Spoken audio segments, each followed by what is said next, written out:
please subscribe and don't forget to press the bell icon to get notified whenever we upload a new video. We can play that big interview that we had today with Shikha Sharma of Axisbank. The stock, of course, is in focus. It has a 9% stake sale on the cards, about 6.5% immediately and another 2% later. And what will they do with that capital and other issues about the stress is what I spoke with Shikha Sharma. Listen in to a bit of that chat. In the past, we've typically raised capital with a 3-year cycle, and our intent has been to not come to the market too often, which is why the 3-year cycle, but we don't want to stock up with too much capital. So we try and stay with our best estimate of what we would need over a 3-year period. And that's pretty much what we have done this time as well. So assuming that growth does come back over the next 3 years, looking at how much we will need for growth, there's also the event of Ind AS what would happen during this period. So looking at how that might impact the need for higher provisions and some capital which may be required in a few of our subsidiaries which are currently in growth mode. Okay. So those are the 3 things that we have looked at while planning for capital. And again, our objective has been that we should try and keep CET1 at above 10.5. So given that we were hitting 10.95 and, given the spate of capital issuances expected in the market, we thought it'd be a good time to go and raise capital. So 10.95 becomes... So we have 10.95 in September. The raise is about 220.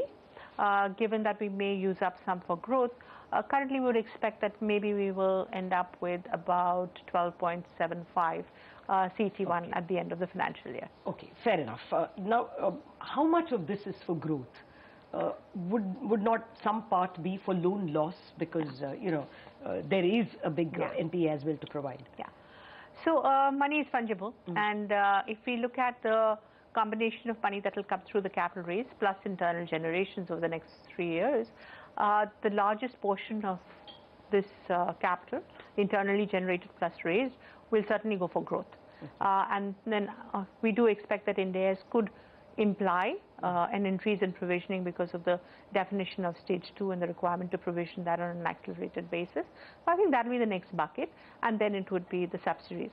Difficult for me to give you an exact number on the Ind AS impact at this point because we are still waiting for complete clarity from RBI on how stage 2 is going to be defined. Let me come to the loan loss provision as well. As you say, you will have reserves also to, shore up your capital. How bad can it get? That 8,000 crore slippages was a nasty jar. Is that the peak? Should we see it receding from here on?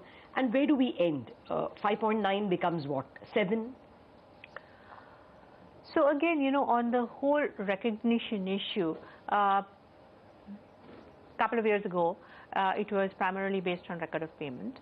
And as we move towards Ind AS, it's going to move to a different process where provisioning is going to look at inherent strength of accounts. So we have a big swing happening on that, and that is going to impact what happens in terms of provisioning as well, right? Having said that, I think we have said in the past that we think that the slippage numbers should begin to come down. And if you look at our numbers